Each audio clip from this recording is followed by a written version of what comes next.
کہا پاشد ہوگا، اس کی کورٹ مارشل ہوگا اس کا، بنا کہ دنیا کے ایک معمولی افیسر کے سامنے وہ چاق و چوبند ہو کر باقاعدہ یونیفارم پہن کر جاتا ہے. ہم خداوند تعالیٰ کے حضور اس کی مسجد میں جہاں سجدے مسلمان کرتے ہیں وہاں ہم پورے ڈسپلن کے ساتھ نہ جائیں تو ہمیں ہے.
ننگے کر جائے تو پہن کر جائے ہم کوئی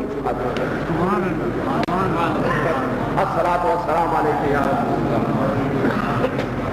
اللہ ہے کہ غیر ارادی تقریر ہے میری، اس لیے کہ گرد نواح میں جو کچھ ہو رہا ہے اس نے جذب و جنون میں جو سوچ اور درد پیدا کیا ہے مسلمانوں کے لیے، اس کے لیے میرے لیے یہ موضوع نہیں تھا کہ میں اس قسم کی باتیں آپ سے کرتا.